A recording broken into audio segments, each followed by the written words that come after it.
It's very good exposure. together Ramai all yang the okay, kita tunggu right. Because Dato' Latif will be okay. sharing some of the punya tips on so improve our business. Right. To measure and of course at the same to make recommendation at the same time whatever that we implement the recommendation that we implemented, we should be able to measure impact. Right? There have been a lot of issues that we have got. So I would not really have at my head at this very moment what are issues with regards to tourism. I'm sure there are plenty. I can probably single out a few. For example, if you do have issues which is of concern, right? Which you think that government should be acting, or some of you have done business, not just in Malaysia, you have done business, in other countries elsewhere. You could have seen some better practices, best practices elsewhere. Tell us, why is it in these countries they are doing very well because these are the practices that they have. In Malaysia, we are not doing that, right? So what is it that you would recommend? So what we do is that when we get this kind of recommendations, or you bring up issues such as burdensome regulation, burdensome processor requirement, which your industry is facing, bring it to us. What we do is that we will do verification, right? We need to analyze because we want to make sure that before we engage with the right authority or the regulators, we have got the right information at hand and we have got strong justification. So that will be our approach. Now, when we do the analysis of the issues, we may come back to you to get more information, right? To provide us, with strong, evidence and all that. So as I say, evidence based, and then we will then engage with the right authority, right? We will tell them we have these issues. These are the evidence. These are the facts. At the same time, we can also recommend to them, okay, to make them easy, to facilitate them to make decisions. Tell them we would like to propose. We have option one, option two. All right, and put it to them, facilitate them to make decisions. So this is the approach that we are doing, right? And we get them to respond. If they say that no, they have better ways of doing things, they tell us. All right, we have already made proposition. If they say they have something better, then they should have done it. So this is the kind of probing that we do, the kind of engagement that we do. As I said, we need to have strong facts, strong evidence, strong analysis, and then to make sure that it gets the right traction, right? We need to register at the right platform. So I think you're all aware we have got Pemuda, Special Task Force to Facilitate Business. We've got co-chairs, two co-chairs there. That is the Chief Secretary to Government representing the government, public sector organization. And of course, you have got the Captain of Industry, the co-chair, which is from the Federation of Malaysian Manufacturers. Now, we get the issue presented there, we get registered there. And then together with recommendation, we get it presented there. And we even call the regulators to come over, to give their feedback. And at that platform, we make decision. Let's say we go for option one. Everyone agrees, and implementation should take place. And we are going to monitor because MPC is the secretariat to the Special Task Force Business Pemuda. Now, apart from Pemuda, we have got the Economic Action Council. We are working very closely on planning unit, which is secretariat to that. For example, Tan Sri Professor Noor Azlan Ghazali, which is the executive director of EAC, he heads the Economic Action Council secretariat. We are doing a lot of engagement with him. We raise some issues. And we even have session with the Minister of Economic Affairs, Datuk Sri Mustafa. We get him to understand. And then by the time we bring it up to the Economic Action Council, we are just going to present facts. We will just provide the issues at hand, and then we give some background, and then what recommendation that we are proposing. And we are going to use that platform, same as Pemuda, to monitor implementation. Now, the same thing as us, if there are issues that you think should be bringing up, I think issues should be specific so that we can know the kind of scope, the parameter that we're working on. At the same time, we know what will be the party that we're engaging. Because as I said, we cannot be going too broad. If we're going too broad, then it's going to be diluted. I think we have to be specific. something that we can really take action right away, something that we can really measure, something that we can really see the impact. So my advice is we need to do homework first. I think at your level, if you do have issues, you have to be very clear what is the issue, and then we need to have evidence. If it's just based on hearsay, gender statement, very difficult because if you go to meet up with these ministerial agencies, that is going to be the argument. They say, no, we don't see that way. No, they will start asking a lot more information. But at the upfront, we're able to convince them we really have an issue here. It is problem with all the facts. We're going to get them, they have to make decision. And we are going to register, as I've said, with either in or the economic action. Right? So we can sit together, draft out what will be our recommendation issues that we have, and then we can also, work together. Of course, MPC, if you don't mind, we can represent industry to go and meet up with the regulators to discuss on our proposition, our recommendation, and once they agree, when it comes to implementation, all of us, can get involved to make sure that it is implemented. So that would be the approach that I look forward, and that would be also the kind of cooperation, as I said, evidence-based. That I think will really make things very effective when we engage, with all our stakeholders, especially the specific regulators such as the ministries and agencies.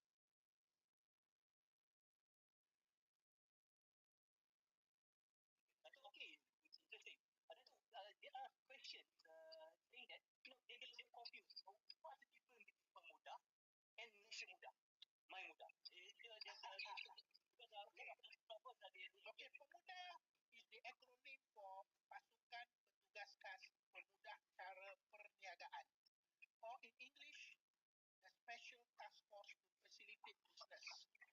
It was set up in the year 2007 when Women came up with the reform where it features Malaysian law in a very favorable position, especially dealing with consumption permit. We were ranked 130 over. Alright? So Pemuda comprises of members from the public and also private sector. As I've said, you got there with the chief secretary of the government and also the president of FMM, that time was Tan Sri Yong. So when Pemuda was set up, that time the chief secretary was Tan Sri Yong.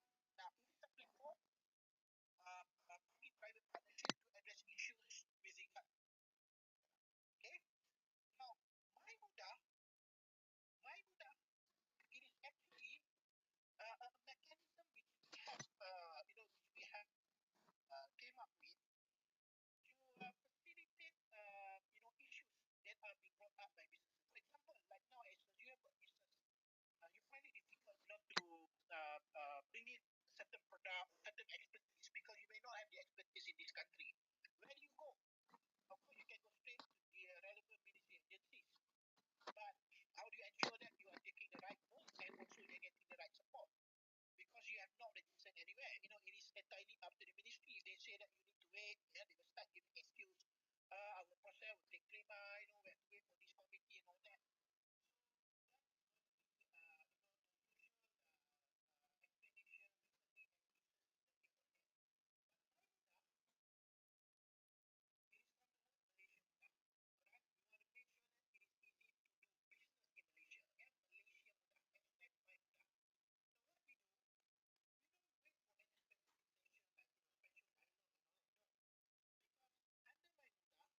Provided what we call a portal, UPC, a Unified Online Public Consultation Portal. Just visit that portal, alright, you and your team can discuss or about the tourism sector, identify what issues that you have, make sure that your issues are very clear, and then you can upload your issues in that MyMuda. Because MyMuda is accessible by our minister and also our stakeholders. Even the Prime Minister, if he wants access, he can look at what are the issues being brought up by the industries. So MPC, we are managing that system, the UPC portal. Now, we don't just analyze, as I've said, through that analysis, we will want to get more information. We will contact, of course, when you provide information, you will have to give your contact numbers and all that so that we can come back. We want to do verification. We want to make sure, the required information is there. And as I've said, we will then register in Pemuda or the Economic Action Council. Alright? So, MyMuda is a vehicle to facilitate. Pemuda is actually a task force. have got people there from private and the government sector, while My Muda is actually a vehicle. Right? My Muda is a vehicle supported by the unified, public consultation portal. So anyone, in the country, or you may be even in the United States doing business and you find it something difficult, you get feedback from the American counterpart. You can log in from there. So system, is accessible from anywhere. 24 hours a day, 7 days a week. You can log in. We have got the team will get access, and we will come back to you on that. All right. So I hope I've clarified that. As I've said, Muda is actually a public-private partnership, task force. While My Muda is a vehicle, where we provide a platform for issues to be brought up by the industry, and we will address the issue by registering using that platform to register at Pemuda or the Economic Action Council. Yeah, Dato. Dato, I had it. I'm so lucky to have an experience with the Malaysia Muda. I found out that Malaysia Muda has a fantastic follow-up and in terms of trying to get the relevant authorities to buy in the new idea, buy in the new suggestions. So there's a lot of success story that Malaysia Muda has delivered to us, the industry. But some of us may not. There's a lot of agenda on the tourism industry, which Malaysia Muda has pushed the agenda all the way to make sure that the industry is still moving and still improving. Shah says working.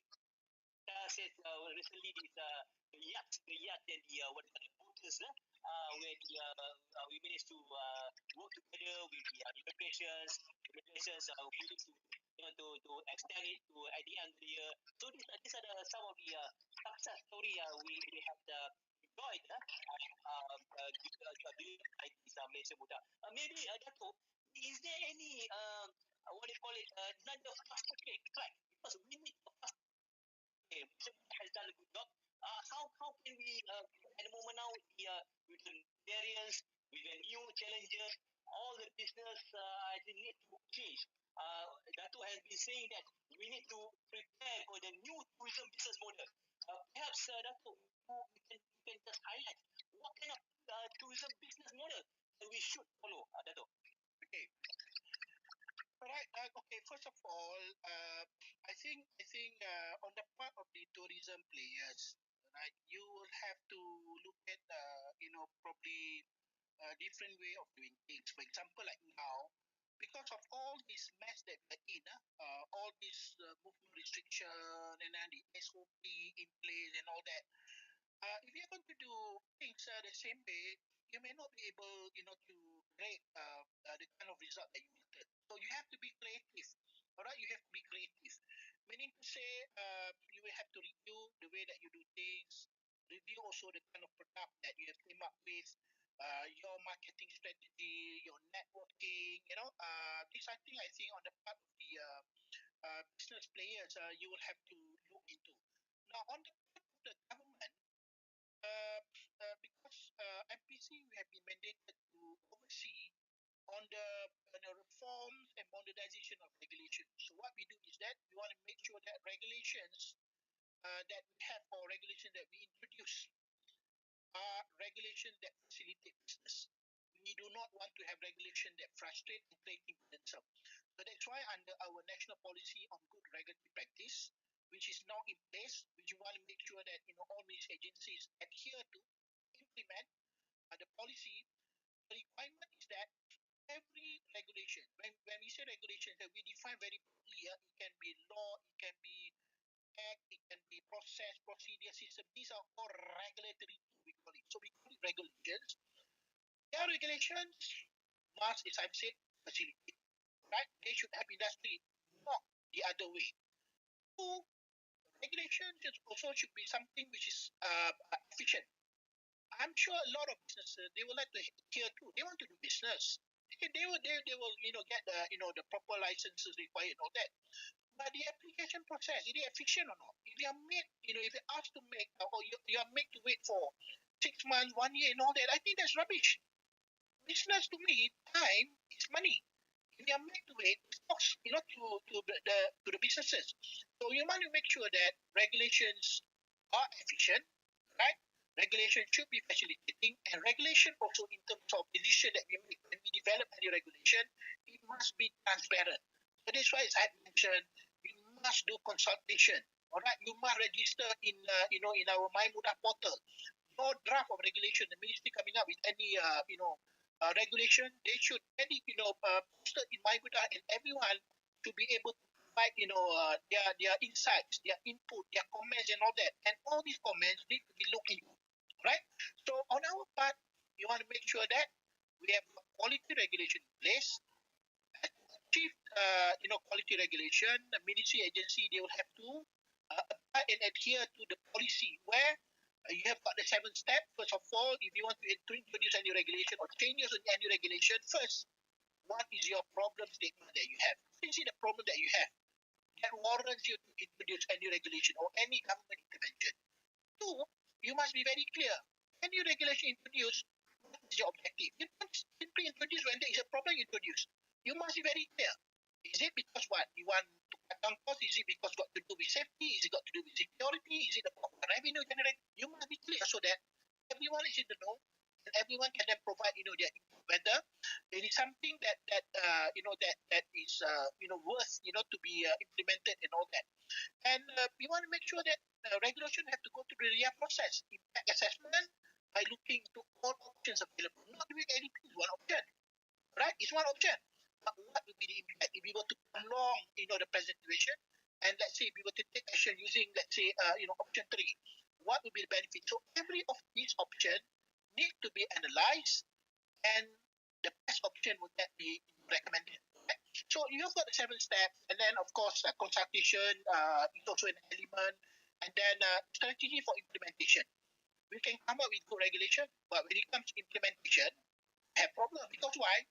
Some of the regulation when you implement, it does not just come solely under one ministry. It may involve other ministries. For example, you talk about implementation of this, you wanted to license, for there was a license to be introduced by Lembaga Kenaf. Remember, they wanted to control, this smuggling of this rokok illegal ni, rokok dan sebagainya. And then, Kenaf, they got only 30 staff, and they are based in Kelantan.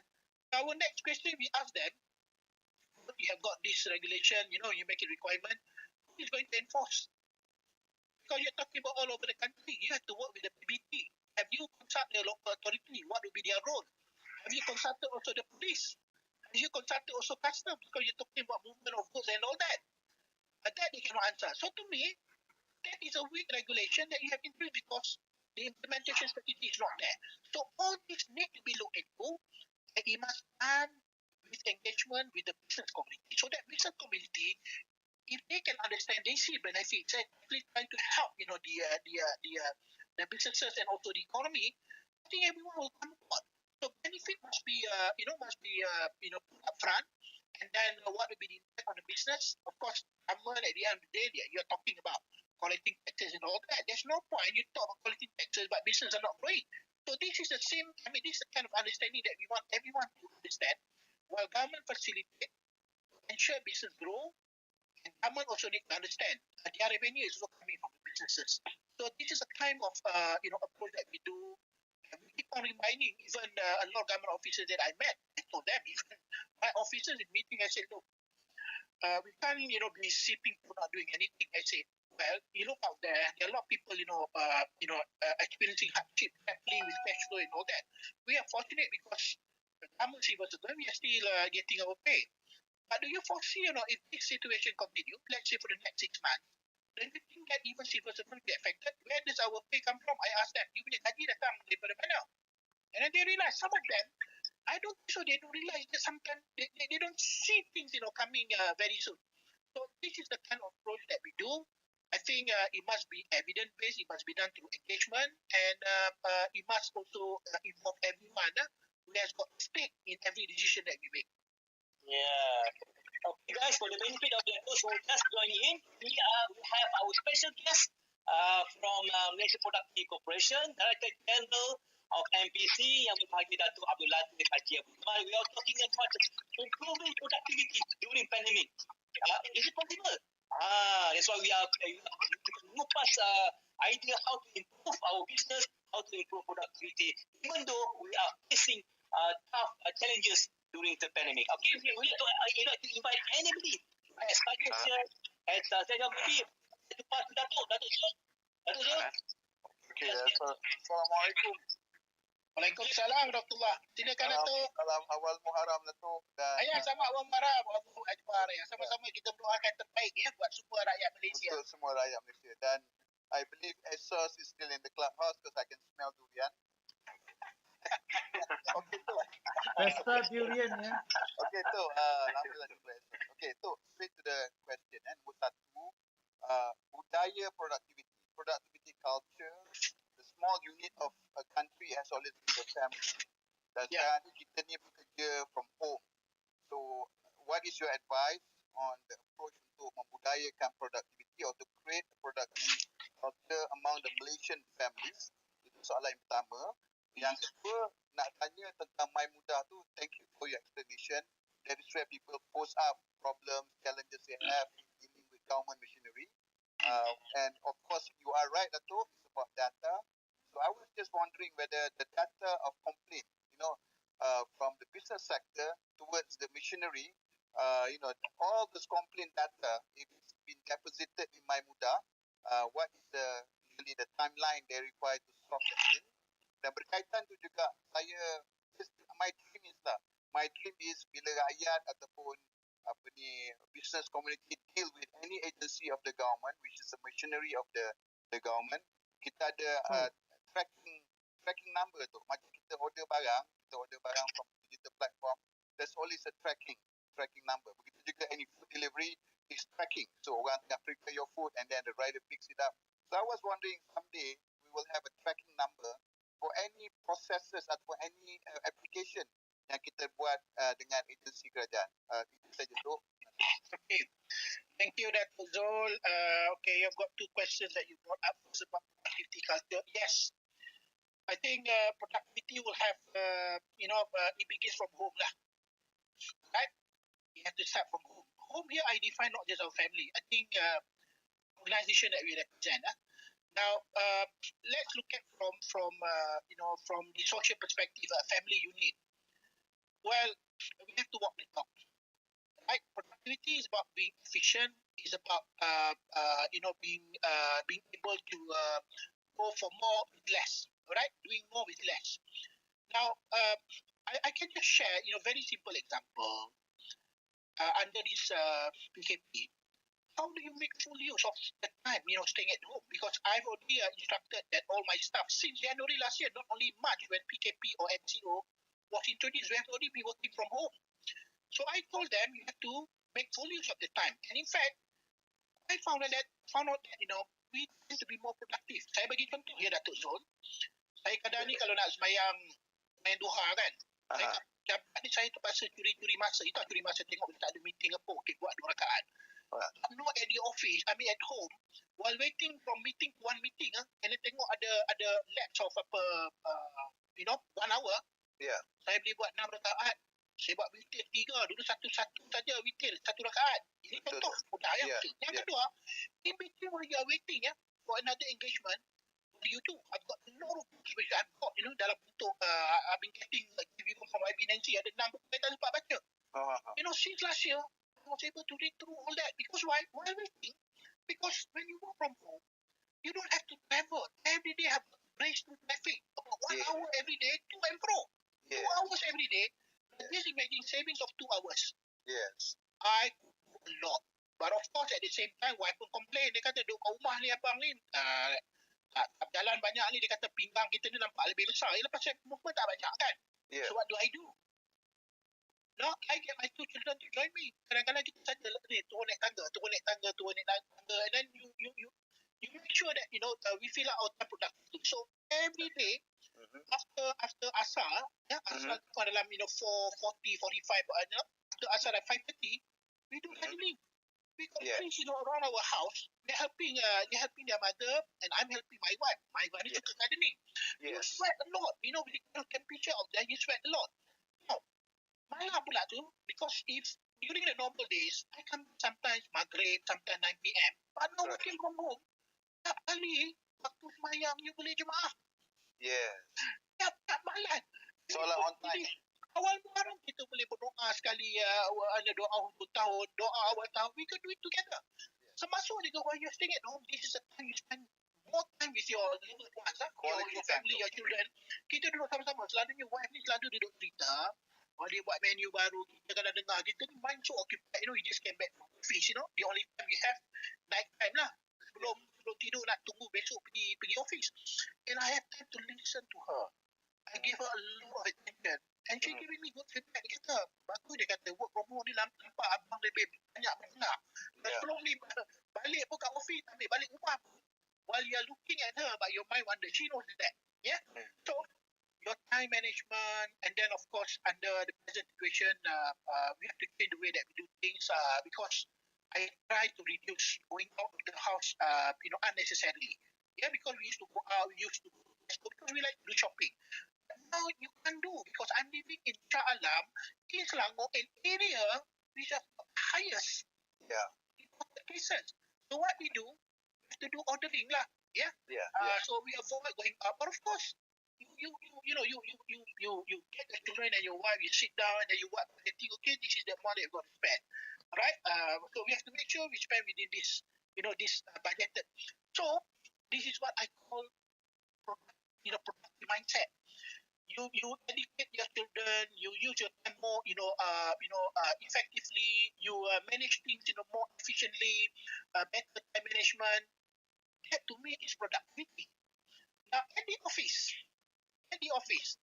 I think many of you are aware some of the activities that we do, because we conduct, training, we conduct, forum, we conduct convention, we have annual, conferences. But now, with the SOP in place, we are not allowed. We just cannot. I have 300 officers nationwide. We support staff.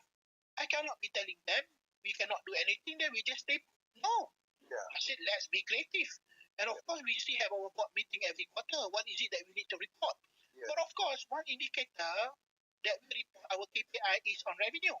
But revenue is not coming. Like you people, you're also affected. We're also affected because businesses cannot come to our program because most of our participants are from industry. So I told the chairman, I'm not going to report my revenue anymore because you're going to expect the next few months revenue is going down the drain. I cannot be giving you a report which shows that I'm on the declining trend. So we have to be creative. So what we do is that let's look at other value creation. So what we do is that we presented to them in terms of our outreach. Before this, we were able to reach out to 300,000. Now we can go to 1 million. And then they were so impressed. They said, you're under this situation, you're more productive. Yes, I said, we are using technology because we don't have to move anywhere. You don't have to, you don't have to rent, spaces at hotel. You don't need to, convention hall. Because let's say, the biggest convention hall can only accommodate 2,000. We use day one at MITI, they can only accommodate at most about 2,000 to 4,000. But when you go online, like the program I had with the Chief Minister, when we launched the Sarawak Productive, we have 80,000 following through social media and all that. So this is what we call being creative, being innovative, being productive. We have to look at different way of doing this. Now, we cannot conduct training. Because you cannot have physical presence. That doesn't mean that you cannot conduct training. We are still conducting training. We go online. We use this micro, film, a lot of different ways of meeting. Even we have companies participating in our convention. They present their project all online. Even assessment of excellent award organization. We have our industry. I propose even to the council. I say, if you're going to wait in this situation, back to normal, can anyone give me a definite date? So for the last 18 months, we are still going to wait to go on physical ground to do the assessment. I don't think so it's going to be completed. So I said, can we do remote? And we realized private hospital, because they are very stringent, because they are dealing with health and life, they are doing remote assessment. And their assessors are from the United States. And the feedback we got, so we thought when you go remote, it's going to be, simple, a little, relaxed. They said, no, it is much more tough. Because why? You go remote, is recorded. You're using video, and video ni dia boleh patah balik tau. Kalau you physical, different. So, these are the things that we are doing differently in MPC now. We are using a lot of technology, we do training, we do research, we do conferences, even our board meeting, we are doing online. So the chairman said, if you want meeting even in the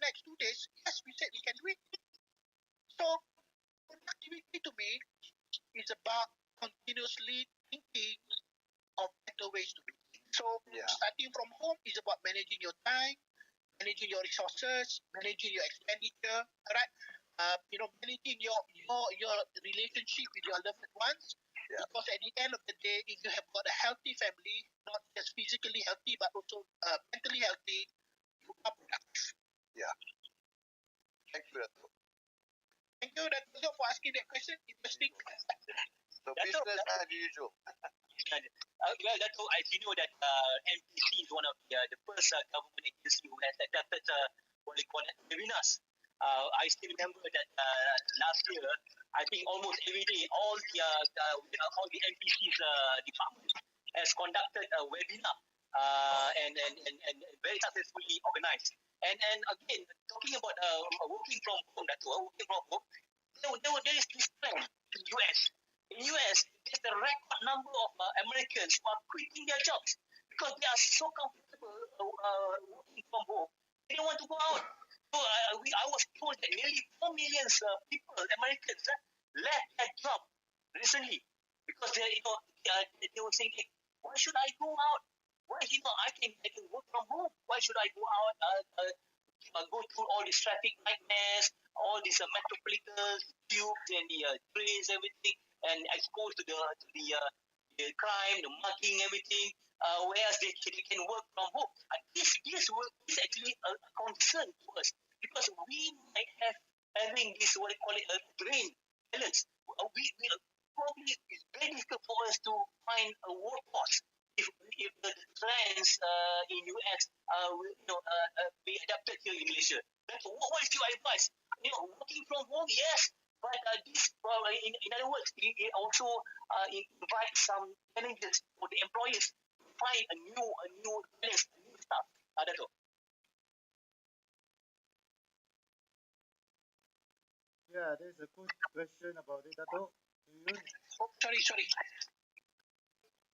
Was Okay. yeah. All right. Before I respond to your question, I think that Zoldi mentioned about testing.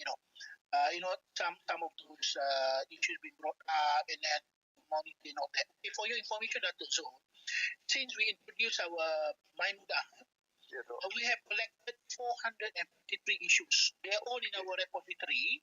Okay. And out of that 463, we have 126 which we have analyzed, and then we have come up with recommendation. We have even engaged, with the regulators, the respective agencies. We have already presented, and we are now monitoring the implementation of those, resolution, right, which we have presented in the APUDA, the Economic Action Council, right? Okay. Now coming back to Zaidi, I believe in one thing, Zaidi. Those years, before we have this COVID-19 pandemic, I was always looking forward. Every month, looking for a break. You want to take leave, you want to spend time, with family and all that. I think everyone would agree on that. Huh? But then I realized, since March last year, we are now in this is already almost 1.5 years, and I realized that you can't be staying and working from home forever. And I take it as a blessing every time when there is a meeting. As you call me up, I told last time you can always come over to attend meeting. I take it as a break because I need to get fresh air out there. Yes. And of course, I have to adhere to SOP. And I take it really as really home. Since January last year, we implemented what we call MPC Go Digital. We already anticipated by March. Government is to implement its BDR and all that. We've been working since January last year. But then I realized not everything needs to remain virtual, right? Not everything you can work from home. You have to be selective. And I make it a point now, in a week, once or twice, I must go to the office because there are certain things you have to manage with physical presence. For example, I have allowed my special officer, my personal assistant, my secretary to use my digital signature in many of the documents, but these are all low risk. But then when it comes to something sensitive, certain document, I don't allow that. I will come down, I have to really go through and I put my genuine, right? Same thing, there are some issues that we come across, from our staff. You cannot go online because when you go online, it's recorded, right? So you need to discuss, face to face, very selective, not all, and there are a lot of things that you can resolve, through physical interaction. Of course, you need to adhere to health protocol, social distancing and all that. So what I'm saying, uh, there is no one size fit all. I believe in one thing, it should be a hybrid kind of approach. That is what we are doing. Even in the office, we allow the essential services. That also we told them you have to be creative. You can't have the whole team there because if one get affected, the whole unit will have to be closed. So we have got 3 batches, and they are very creative. And they work, every 4 or 5 hours, and then another team. So let's say one team get affected, the whole team, let's say, they have to be grounded. You still have another 2 more teams, right? And I leave it also to the respective supervisors to decide whether they want to go online or they want to have a physical presence, right? And but I told them, you decide what would be the best way and most productive. And I'm finding that people are more happy because you provide them choices. But of course, those who work from home, I can tell you one thing, I find that I'm more productive. But there are certain things, certain matters, you cannot work from home all the time. You still need to go back to the old way of doing things. So, jangan ni apa, Zaidi, kalau you pengantin baru, kalau you kahwin, semua you online. So, kata you tak boleh lah. Like my wife dia kata, working from home and all that. Dia kata, you want to have your lunch. you want to be at the office all day. What? Lunch can go online. Cannot. Have to come back home. So, I think we should provide choices, right? It should be a hybrid kind of approach. But at the same time, you need to have a clear guideline. Clear guideline so that will guide what is right and what is wrong. Like now, I cannot supervise every piece of my officer. I can't. But I provide them broad guideline. But in short, I told them, I just want result, just it's a result, but I don't want problem. Understood? So they know what I meant. Meaning to say, don't break the law, don't go things against regulation, don't go things, which is something that I don't like. They understand that. So these will be my broad guideline. And every fortnight, once every 2 weeks, I call up meeting, I get them to report. Alright, and that will be my monitoring to see whether they have work to do, they have been delivering, they've got deliverable that and so target to meet. So the mechanism is there. Fantastic, Dato'. Fantastic, Dato'. Maybe we open up for any questions, Azmi. Assalamualaikum. Dato'. Salam. My question is very simple because I've been following MPC, which is very good. In 2019, there's a public consultation for STRA guideline, which is in 2019. But I do not know after that what will happen because currently it's 2021. Since then, actually I'm one of the stakeholders yang will be affected and on the guideline. So I'm currently macam hanging on this particular guideline. So I nak tanya what's after that because it's already been 2 years after the public consultation. Thank you. Thank you, Azmi. Good question.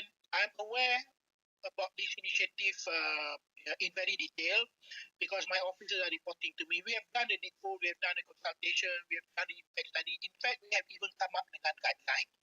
I think the guideline has also been, finalized. Now, we want to get the cabinet approval. There were issues because I think when the Azmail, we have got the KPKT or JKT, which oversees the local authority, local government. And of course, you also have the tourism industry because you're talking about the short, homestay, short accommodation, all that. So that may come also under tourism. So there have been sort like what you call a tug of war. One saying the other and all that. And of course, because BT oversees industry in Malaysia, so industry covers all sectors, whether tourism and all that. So we came to the agreement that we will prepare. In fact, there is already a joint cabinet paper.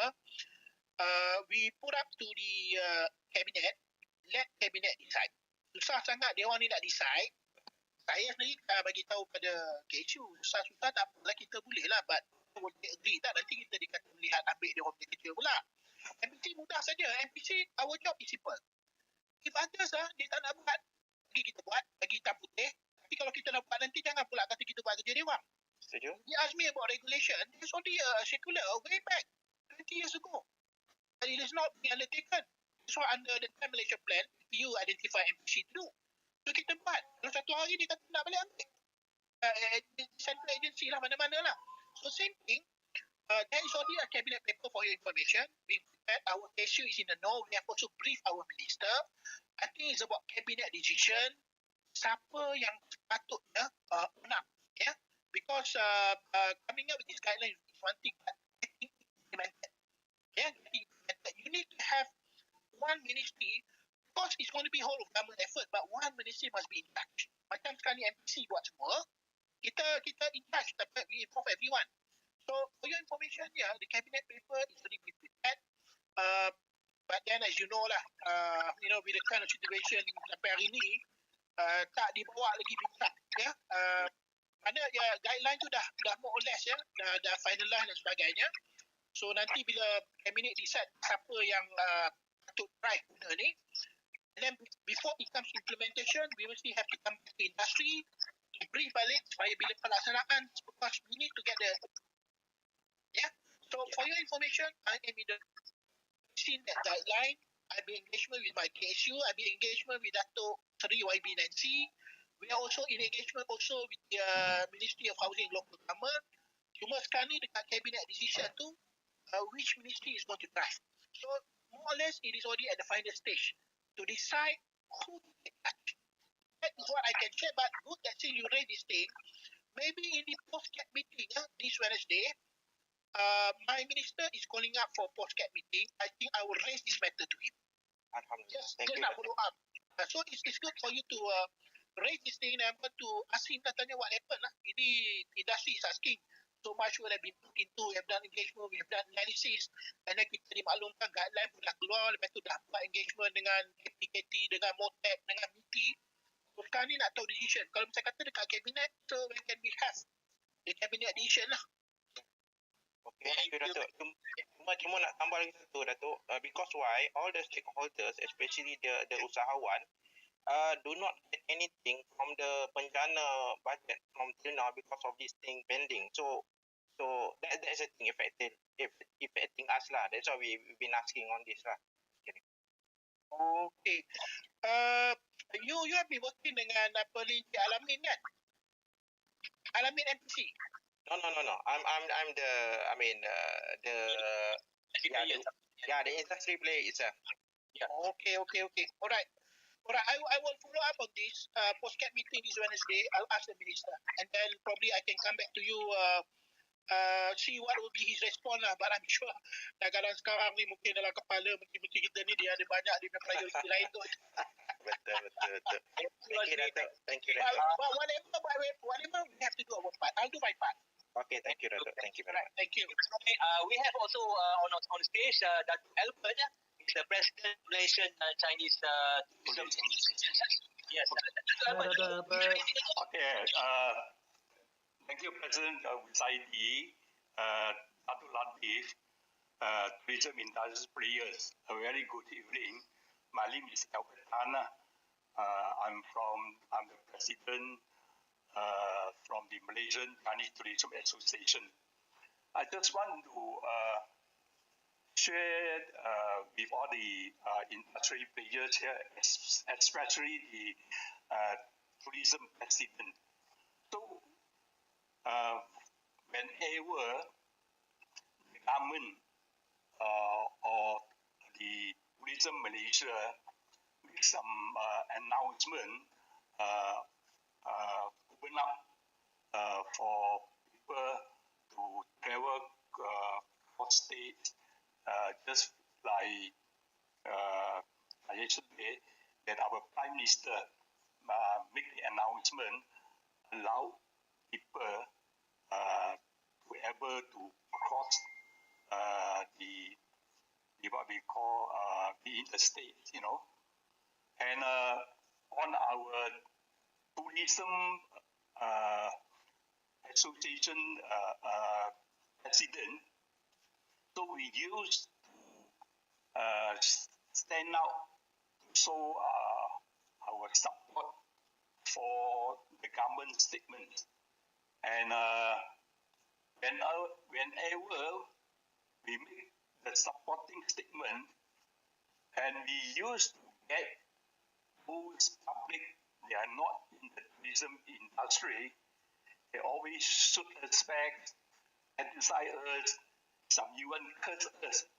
Always say, oh, you industry players only look at your industry business.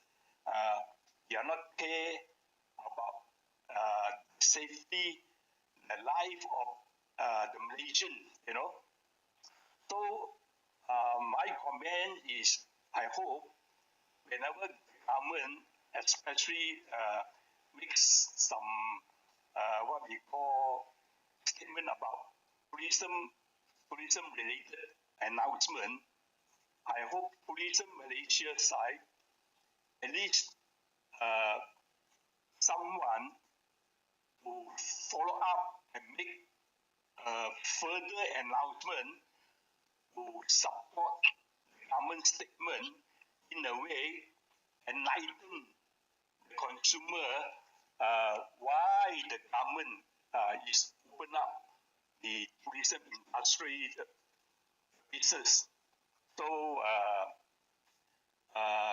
in order so easier for all our tourism association president, because we are always looking positive and always supporting the government, supporting Malaysia's statement, you know.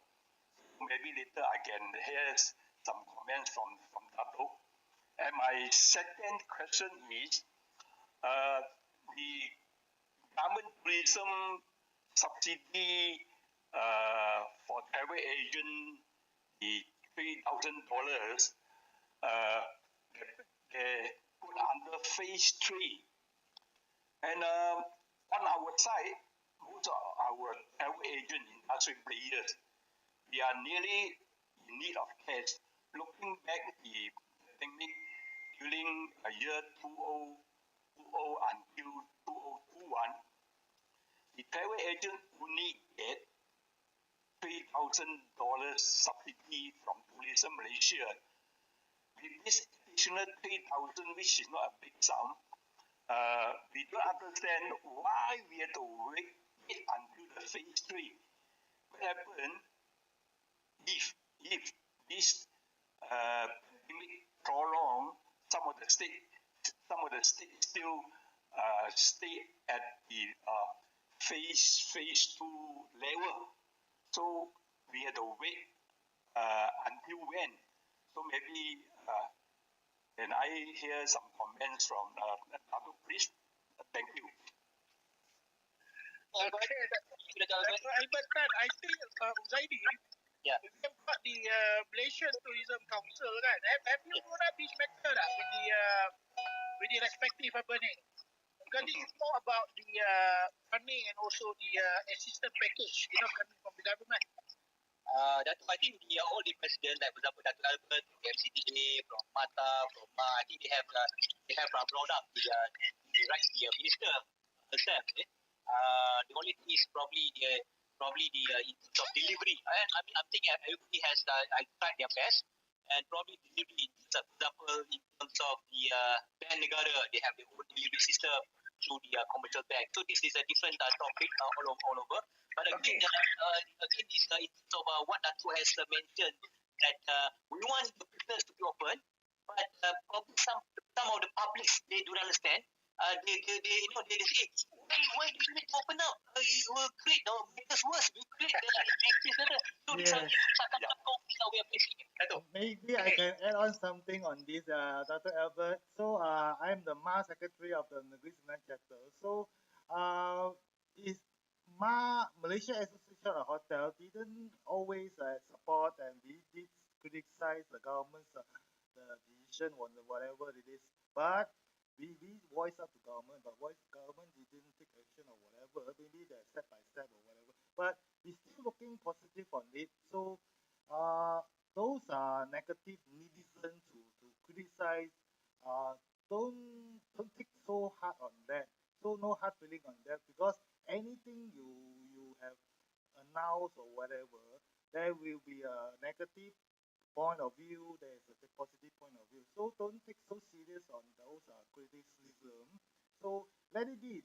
But we always, as a leader of the tourism, we must always positive and support our subordinates and our players to give hope on that. It's not that so all those subsidy on government, we cannot highly depend on government. So we have to find way to for survival. Oh, does this help you? My comments. Okay, earlier it was about subsidy. Okay, can you register? I think the explanation given by Uzaidi is about Uzaidi. You mentioned about yes, announcement were made, but whether the funds that were announced has it reached? You're talking about the process, efficiency of the process, isn't it? Yeah, that's right. All right. So can if I may suggest, can you register in our My Muda? When we have the information registered there, at least we can escalate to the relevant authority. So getting registered there, what are your concerns? Right, we will then do the analysis. We will check on the and verify your feedback, and then we will then do the engagement. We're going to ask the respective parties involved whether whether the allocation that was announced has it reached, and then give us feedback lah. If some of you have not got it, and then we will check what are the bottlenecks in between. Okay, that was the second question asked by Dr. Albert. Yeah. Now the first is about announcement. The announcement, you remember I mentioned about when I mentioned about the RIA strategy, Ready Impact Assessment. Yeah, 7 steps. Remember the last step, strategy for implementation. The government announced it's good to make good announcement. Music to ears, to all to the ears of all citizens. But when it comes to implementation, so that's why I think before it is being announced, I think government will have to sit down. What would be the best way to go and reach out and explain? Because I'm sure every announcement that we make, we should be able to read every policy. So I think when we just announce, you see, living in a society where citizens are getting more critical, they have their own views.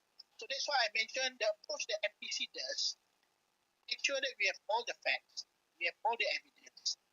So when we sit with them, if they say, yeah, you people just think about business or that, then we say, look, this is the situation for the last 18 months. Of course, we give a lot of attention on livelihood and safety of our Malaysians.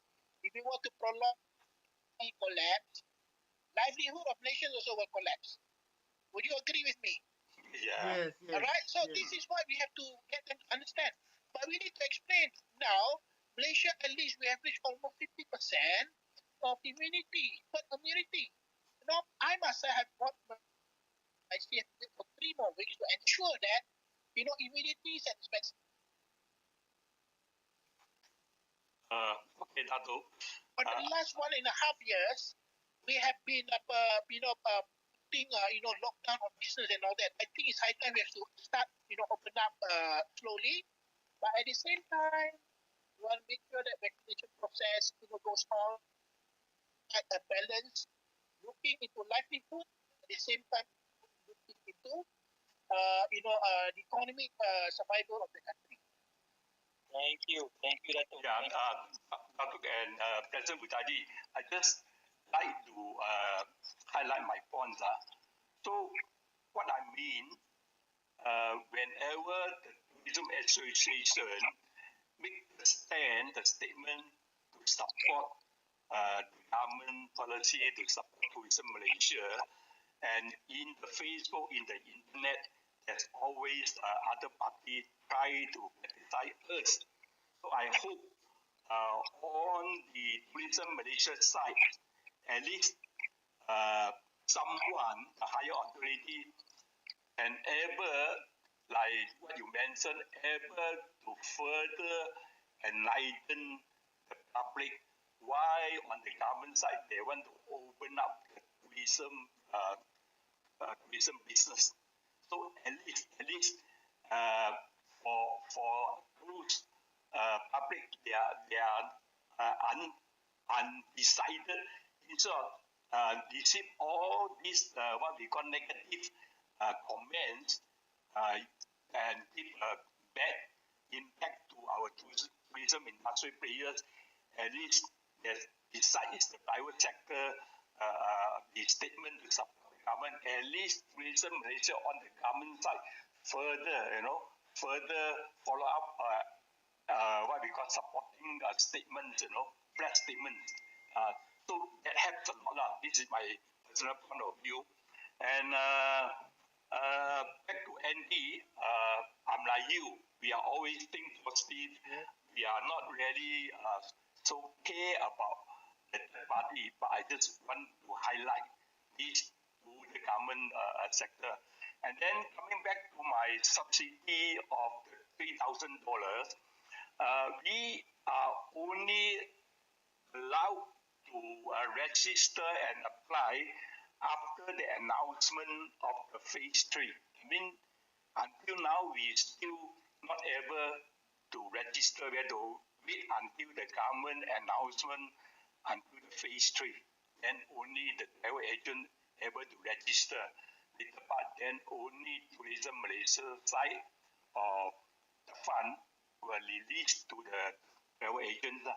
So this is what happened now. Okay, thank you.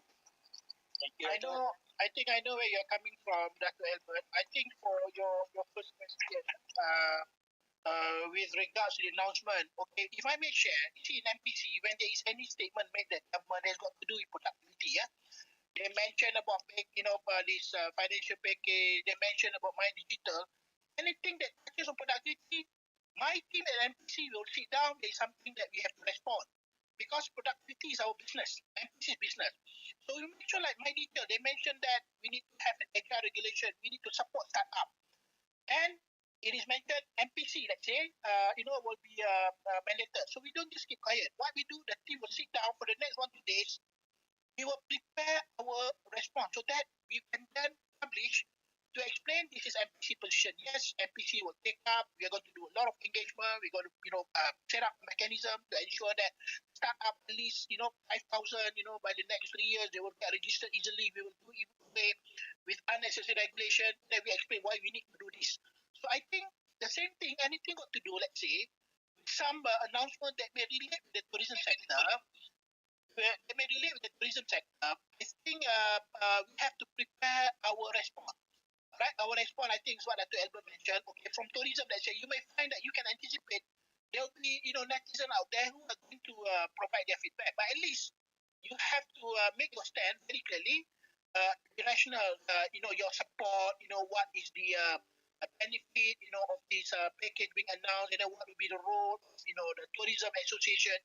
I think that would help a lot. That is what we do. Every time anything got to do with the work of MPC, whether productivity, competitiveness, regulation, if there is any announcement made by any minister, we will review that statement and see in what way the MPC can clarify so that we can also address concern of the rakyat at large.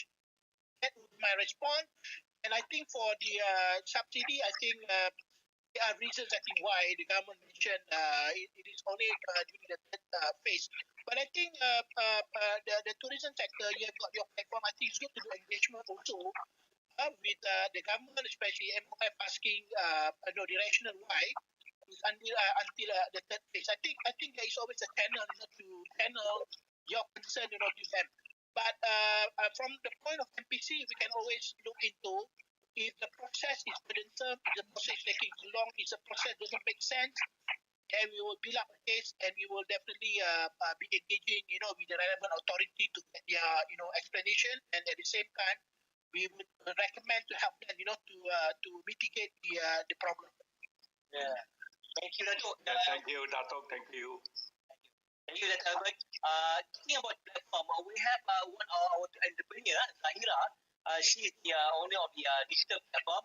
he's been championing to make sure that all our players are to be on board, to make sure that all our inventory are available in Europe, available all over the world, available in Japan through the channel manager. So perhaps Zaira, you have anything, any issues, any suggestions to Dato? Zaira? Assalamualaikum Dato. Thank you so much. Basically, I've been quite active in MPC lately, but we have never met. I've been dealing with your team. Just few points that if you can take this into consideration. Currently, when tourism company, travel agents, when we want to renew license every 3 years or depending maybe 1 year, we have to go through TTMC or TTEC cost. All right, and it costs us around 700 ringgit. And recently, there's a lot of travel agents have been highlighting. And moreover, the cost is not effective. All right, we do have instructors coming over and talking about APTA, but unfortunately, that's not the reality of the business.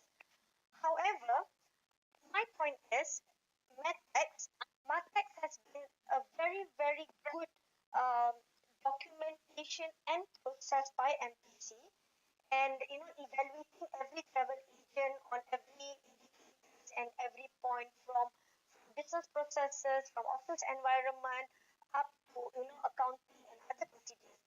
And from my point of view, I've been an accessor myself. While accessing a lot of travel companies fail in terms of fulfilling a lot of criteria.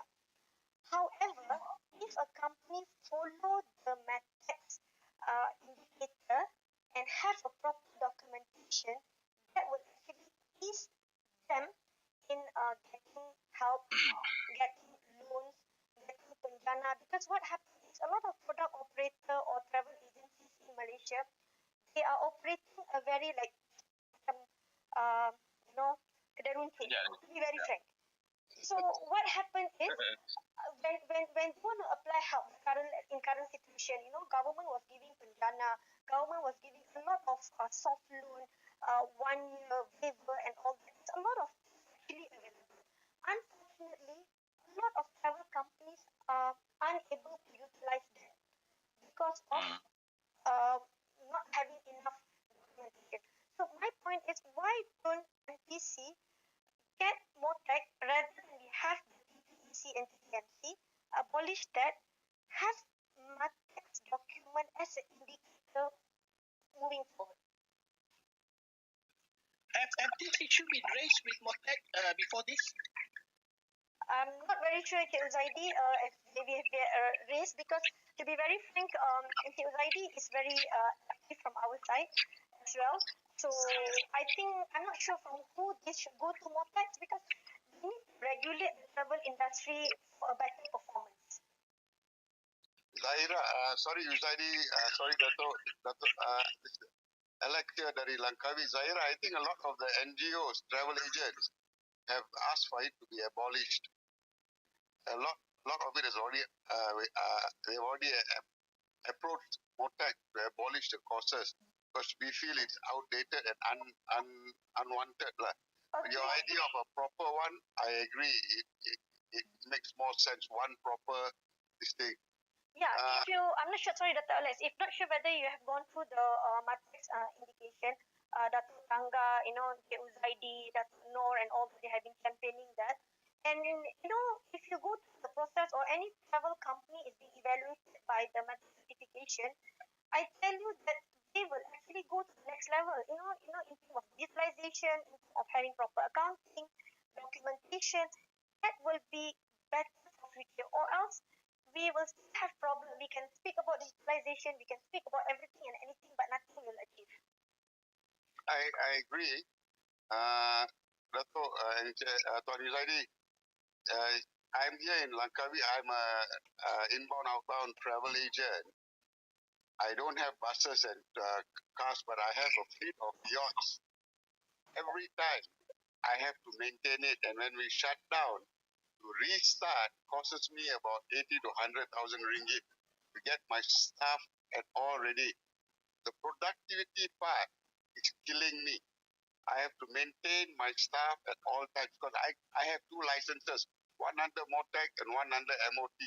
Both I have to maintain a very high standard to be able to get my commercial operation licenses. So, you know, we need to be more, the government needs to be more productive towards our needs. We need some flexibility and a clear understanding of what do they exactly want from all of us, like, when you say phase 1, phase 2 and all that, what are we heading for? What do we need? As somebody said just now, I have received many inquiries. People want to come. People are confident. They want to come to Langkawi for holidays. We're already getting a lot of inquiries, although we are in phase 1. They're just looking forward to the future. So I think getting people to travel is not the problem. But as Zaira says, the standard we have has to be one major standard with a certain set of rules and regulations. If that's possible, Dato', it'd be nice if MPC can look into it, Okay, thank you, Alex. Alex, you're from Langkawi, yeah? I hope Dr. Alex from the Langkawi. Dr. Alex, okay. Okay, apa ni, Cik Zaidi, I'm just wondering, do I have any of my MPC colleagues with me in this session? We have Dr. Zaidi. Dr. Zaidi, are you with us? Let me see if he's either. Yeah, let's invite him to the room. And also we have Zahid as well, right? Okay, never mind. Cik Zaidi, if I may suggest, can't just be up-based, alright? As I've said, evidence-based, alright? Let's have a separate session, look at the issue, look from the angle of cost benefit and all that. If we were to maintain the present practice requirement, what will happen? We will do analysis on that. But we were to change what would be the tremendous benefit. Now, at the same time, come up with some recommendation which we're going to look into. MPC will facilitate, and we can then approach the right authority. We tell them we have to do something, we have to change because things are not favorable. If we were to do this, these are going to be the positive impact on the country. So I would like to have my officer, if Dr. Jayadi is with me here, or Nick Nazarina, which is the officer in charge for this tourism nexus. We will have a separate session. I need all the evidence, right? We can go online to discuss. Then we build up our case, and we will get it registered at the right platform, so that our recommendation can be, accepted with the value that we are proposing. And then later, when it comes to implementation, then we can use that platform, either Pemuda or Economic Action Council, to monitor. Do I make sense with that? Dr. Alex? Yes, Dato'. Thank you, Dato'. Thank you for giving us the opportunity to put our case forward to the government. All right. So I'll get my officer to do the necessary engagement with the right, persons in this group. We need to have that information. We need to build up, a proper case before we get it escalated. Zaidi, you want to say anything on that, Zaidi? Dr. Zaidi, you have anything?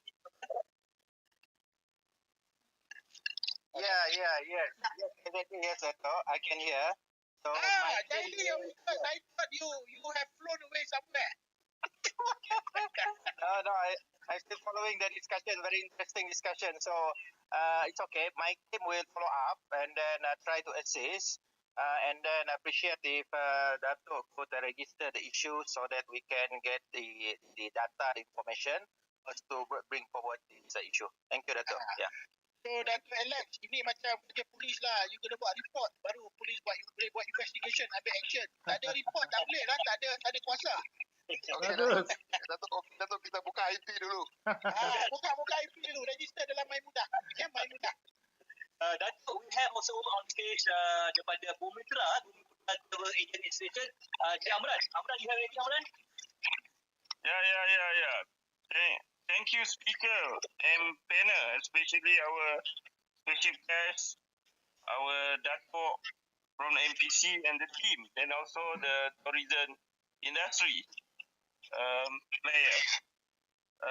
Cik Uzaidi, speaker, kalau boleh saya kongsi dan dalam bentuk bertanya soalan. Teruskan tuan. Saya MPC, saya cuba mengambil peluang dan ruang ini. Adakah contoh ya dalam road to tourism ini, as a travel agent, kita digesa untuk membuat produk yang baru dan juga inisiatif dan juga inovatif. Tetapi apa yang kita hadapi tengkangan ataupun masalah, pertama, fresh image. Yang saya maksudkan, kita untuk membuat produk, kita tidak ada gambar-gambar yang fresh dan terkini untuk dijadikan design dan juga kopi dan sebagainya.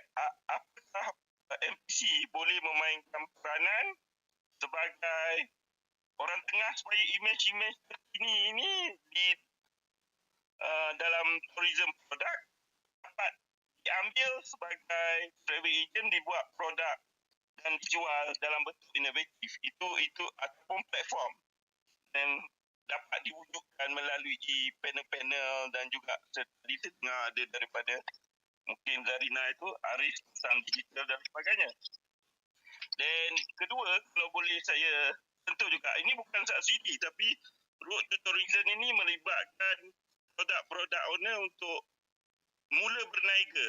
Kalau boleh MPC sampaikan kepada kabinet dia, produk-produk owner yang melibatkan tourism ini sama ada nak desa dan penginapan dan sebagainya perlukan modal pemula. Bukan pemulih, kita masih di tingkat pemula sekarang. Setelah modal telah diumumkan semalam, like mungkin ada sedikit untuk domestik. So tetapi kita menghadapi masalah untuk touch up dan repair servis dan sebagainya accommodation kita. So boleh kongsi dengan saya sedikit speaker dan juga panel. Itu aja. Terima kasih Tuan Zadi memberi peluang. Pada Bumitra Travel Agency.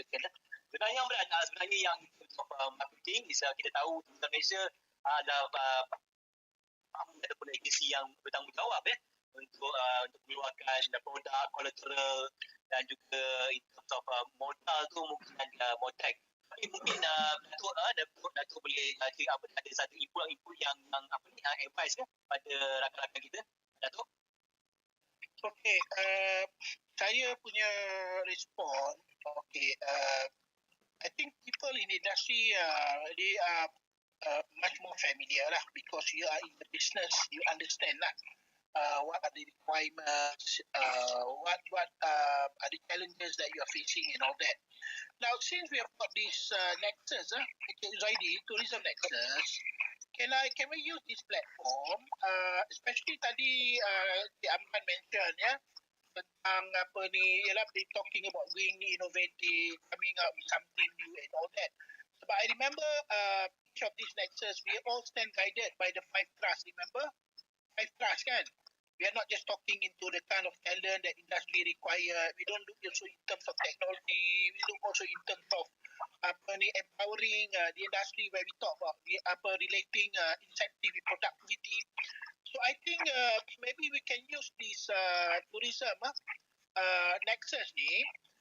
These are 2 things that we can use this platform to discuss.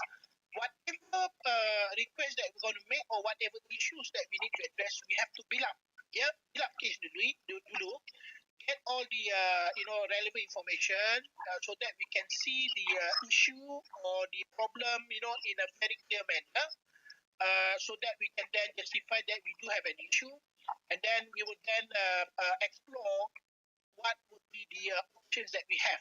So sebelum kita nak bawa pergi ke mana-mana pihak tu, I think we will have to sit down with us first.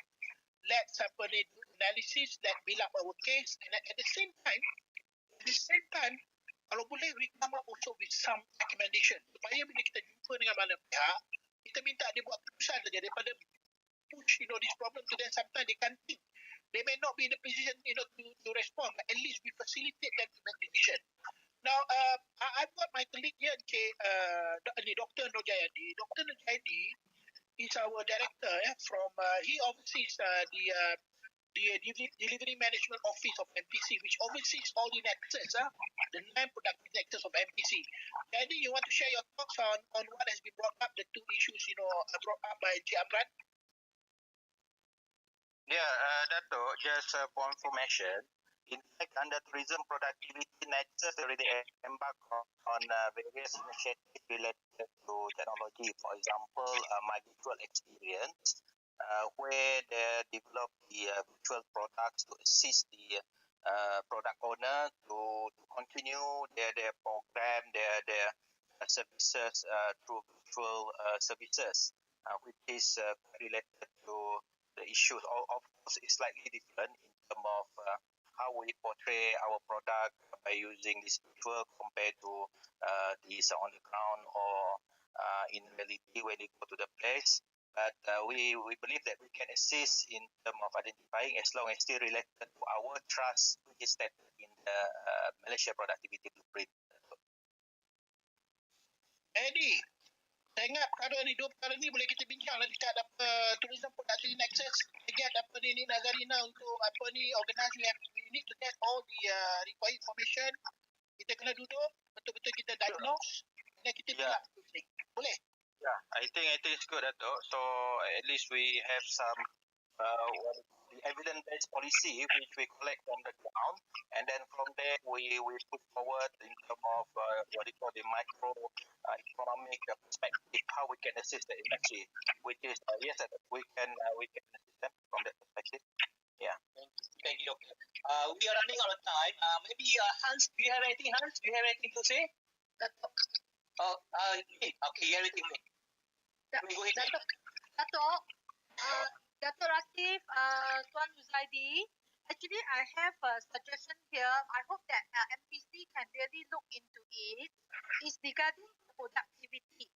And MPC the cases now, okay, and we have this plan pemulihan negara fasa 1 sampai fasa 4. If you study on the cases and the fasa together and also put in the vaccination, the route to recovery for tourism industry, it will be very challenges and very tough. And just now we also listened to Dato' Alex from Langkawi, right? As Langkawi is our macam flagship for the travel bubbles and also opening for the tourism. But you have to see that productivity from Klang Valley, which is Kuala Lumpur and Selangor, of course, we cannot go into fasa 2 or fasa 3 if we base on the case affected every day. But looking at our kadar vaccinasi, actually Selangor and Kuala Lumpur is already achieved 50% and even higher.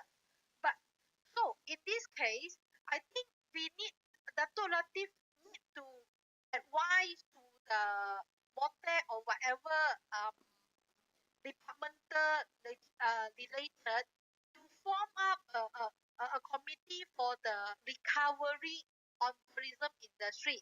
If we keep locking down Klang Valley, I think other states also will not benefit because the most people who want to travel is from Klang Valley, and the most people have been vaccinated, lengkap vaksinasi, is also from Klang Valley. If you still keep these vaccinated people in Klang Valley on lockdown, tak boleh melentas negeri, it will not help the industry. We have been proposed so many times to the government to say that let those vaccinated people to travel, and we want them to travel into bubbles.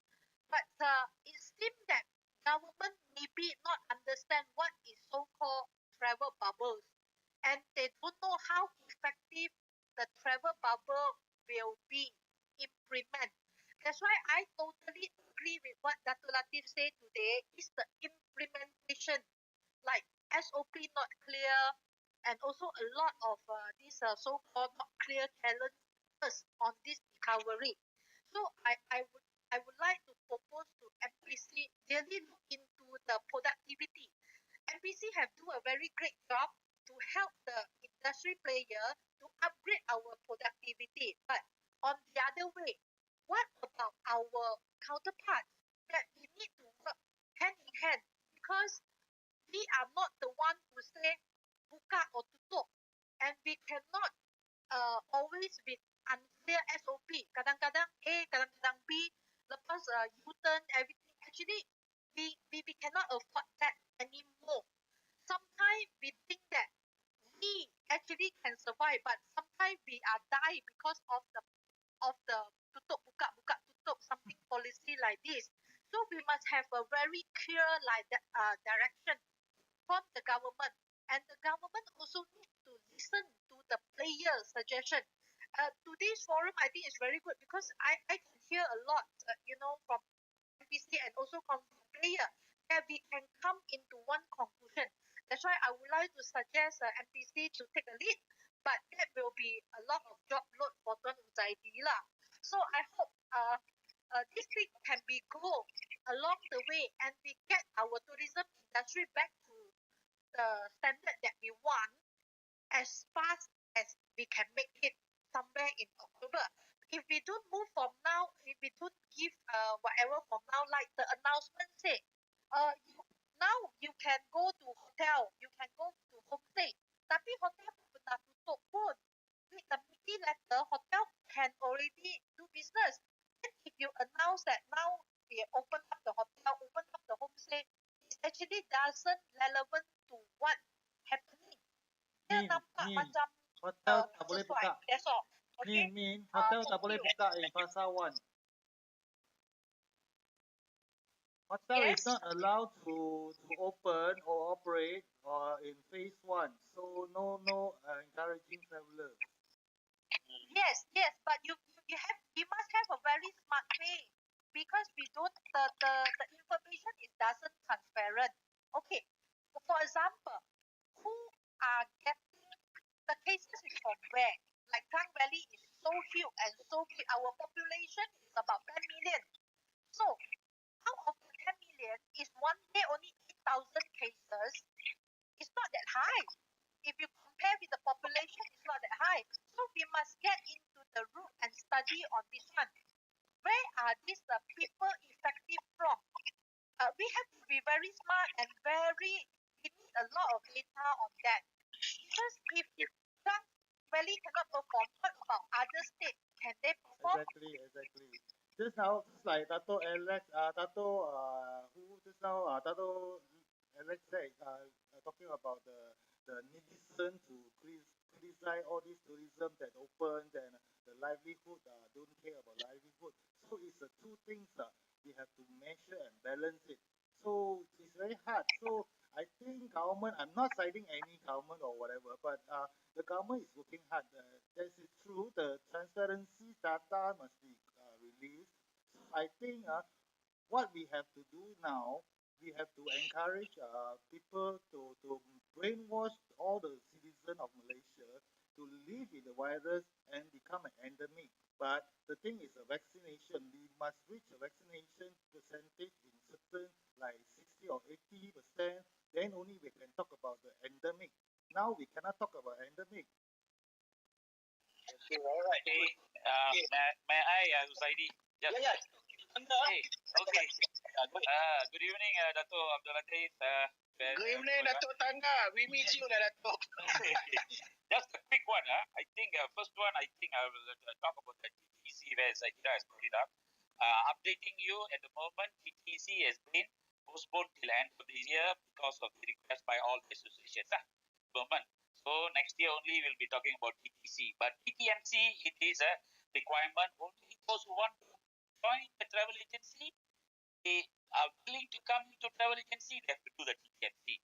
Okay, coming back to me, I think in my view, yesterday's newspaper or today's newspaper, we are already, the Prime Minister already announced for tourism within the state, people, those who are phase 2 is declared, but definitely Selangor and Pedal Therapy still in phase 1. But I feel a matter of time, according to the National Recovery Plan, our phase 2, 3 and 4 will be in October. But looking into the current status, I think we will achieve by October phase 2 or 3. But once we achieve phase 2, I think there will be travel bubble. At the moment, there are about 7 states or 8 states already in phase 2. So coming back to, it is a matter of time. We have to, like Andy have said, we have to follow the SOPs for that. Okay, that is just a little bit of my thoughts for the two young ladies who have presented. And my subject is, at the moment, the pandemic period time, we have been really hit hard. So some are able to sustain with whatever their savings they had, but others are lost. They are lost and in dilemma. We do not know what to do. So we are seeing the rays of the light at the moment, but your advice to change, Dr. Abdul Latif, you said that we have to change. That is very prominent. I would say it is very, very prominent and important. But change, we need change and we need creativity and innovation. We do not have guidance at the moment. With the new norm, with the current new norm, the whole thing has been turned over already. Turned down already. The industry is now in a dilemma. So we need something, some guidance from MPC, how to have a new creativity and innovation. It is from MPC is the one, creativity, innovation and productivity. So we request MPC with the collaboration of the industry players to come up with a program which will be a guidance to all of us to the springboard. So otherwise, the takeoff will be wobbly and productivity will be slow. So I leave it to you, Dato' Abdul Latif. Thank you. Thank you, Dr. Tangga. Thank you, Dr. Tangga. Thank you very much. I agree with you.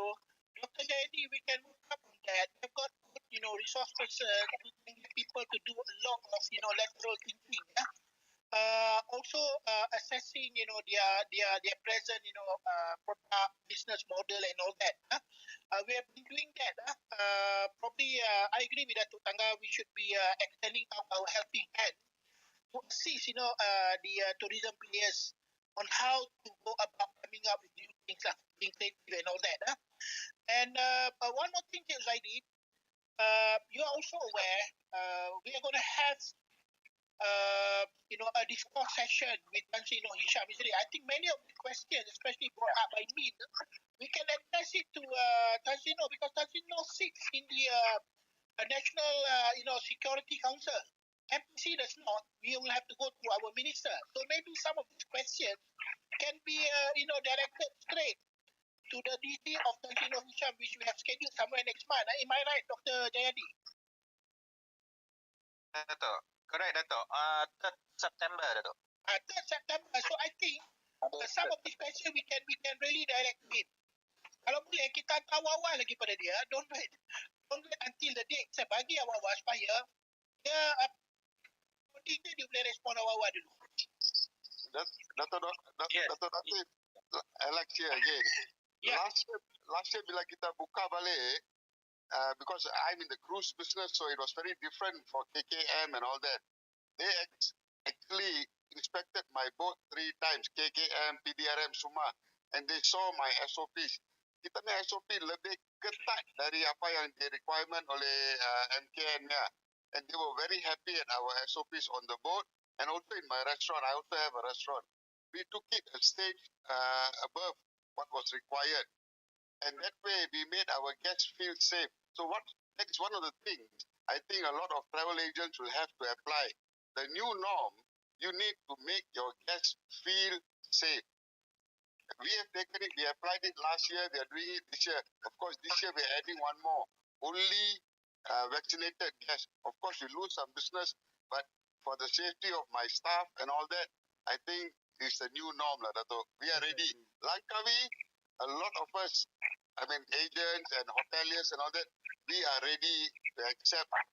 Yes, itu opinion saya, Dato', nanti kena marah pula. We are ready, but we have to take care of our staff also. You take one step, back, but you're actually leaping, towards 4-5 steps ahead. It's called investment, yeah. Okay, Zaidi, I think some of these things we can bring up, to the TPN, platform.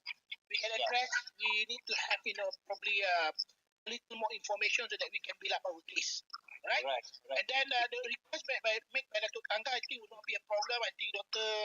Nudaidi can look into that. We can do this thing online, but you remember when Dr. Isha facilitated this session, Dr. Nudaidi, I think Dr. Isha is good.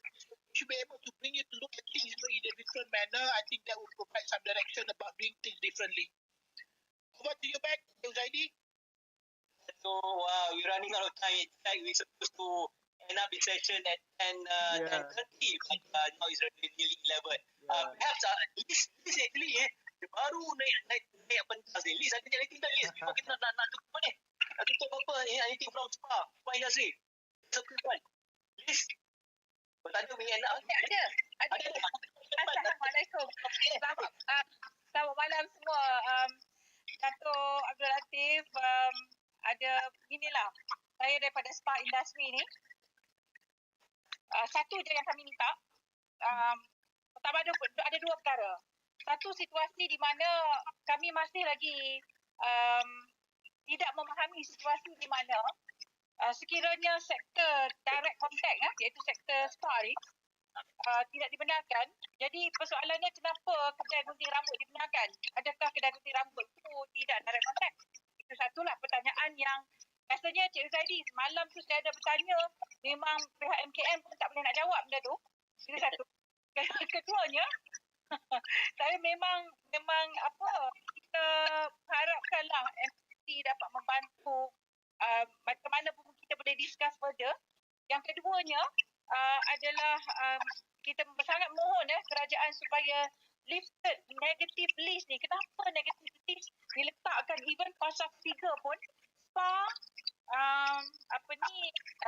spa, urutan, wellness, manicure, pedicure masih dalam negative list. Sedangkan kecantikan boleh dilaksanakan kecantikan kalau kita cakap tentang facial, pun juga direct contact juga. Itu yang kami tak faham, industri tak faham. Itulah dia. Okey. Sebenarnya memang tadi apa Datuk kata, kita kumpulkan soalan-soalan ni, kita akan tanya pada Tan Sri Hisham, KP of Kesihatan. Mungkin Datuk ada anything to respond Datuk before kita end up session.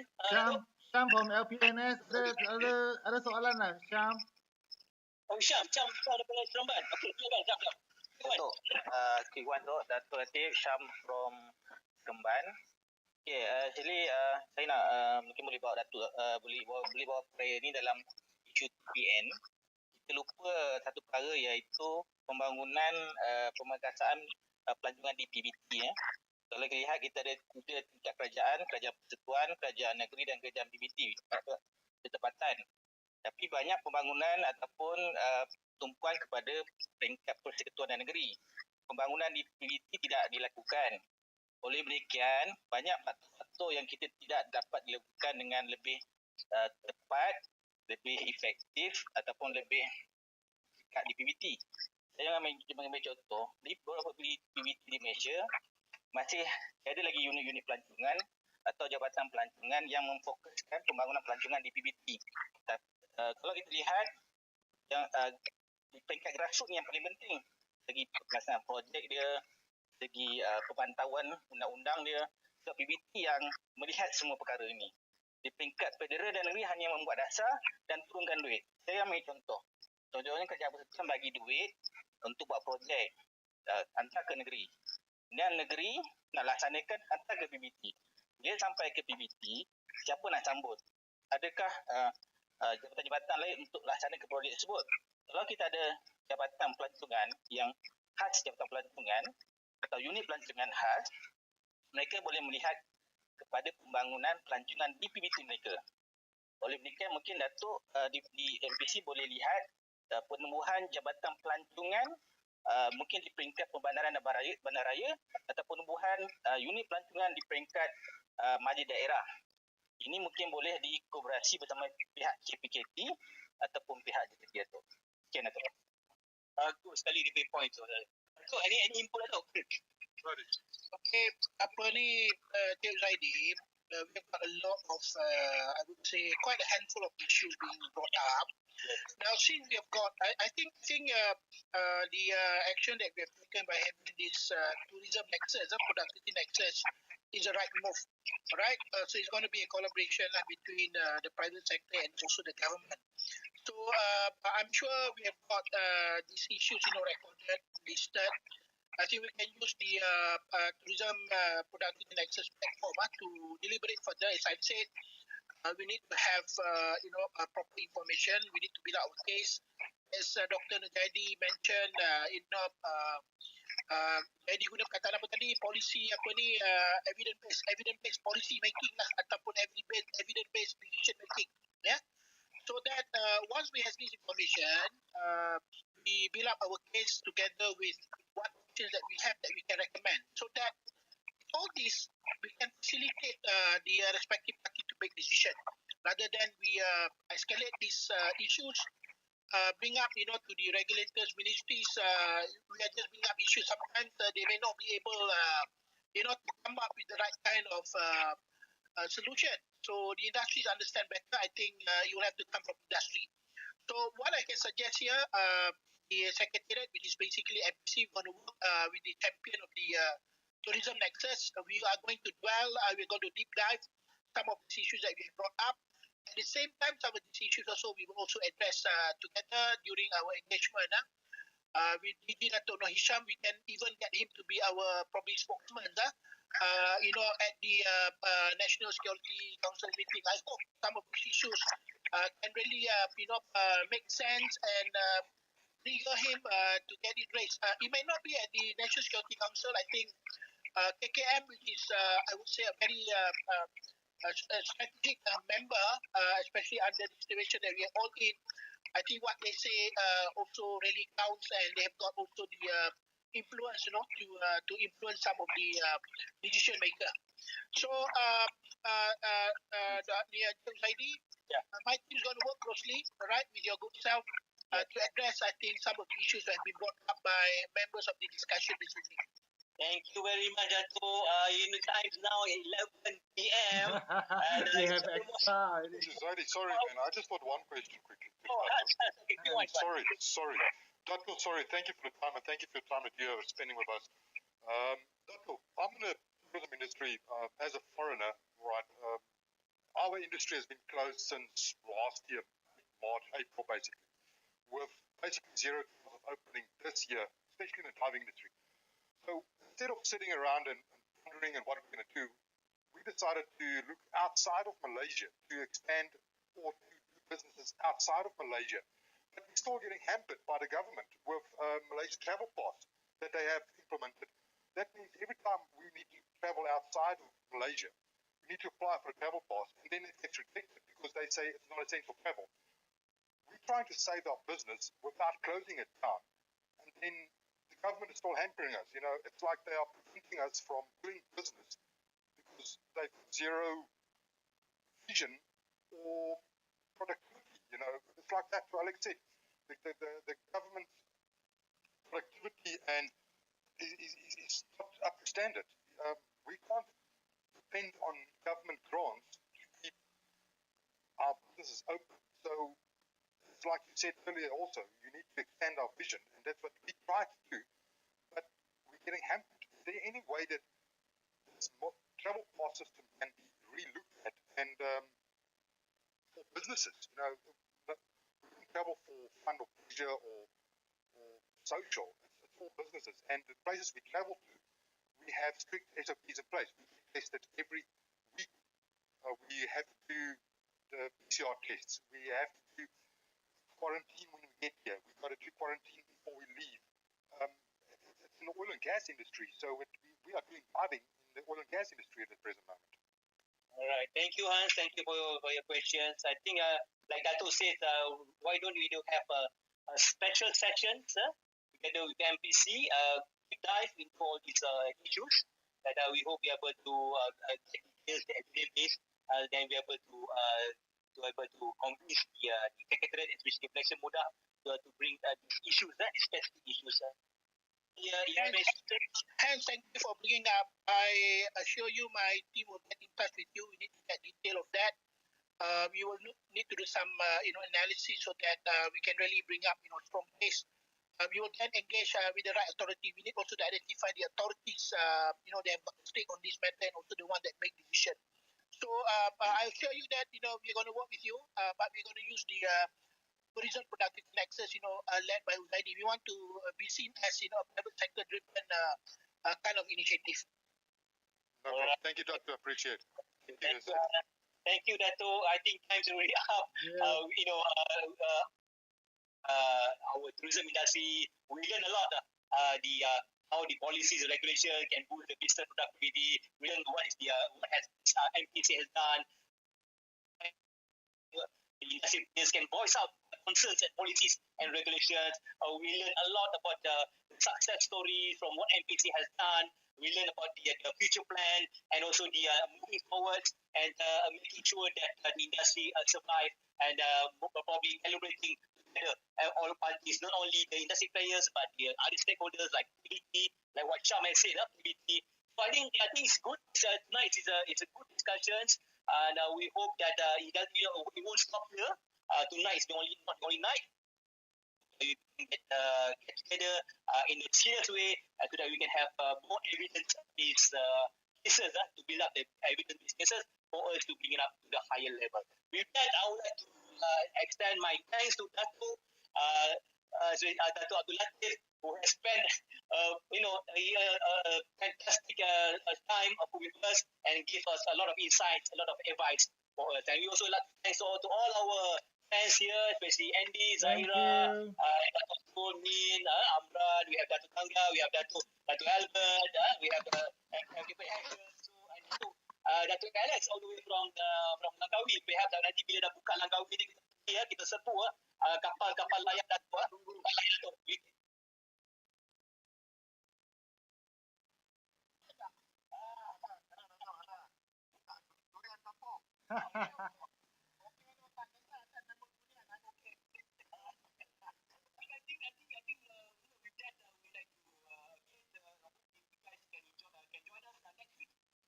Yep. Every Monday.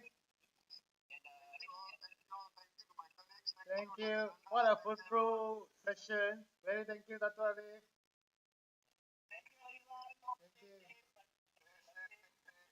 Stay safe, stay strong, stay safe. Good night. Thank you.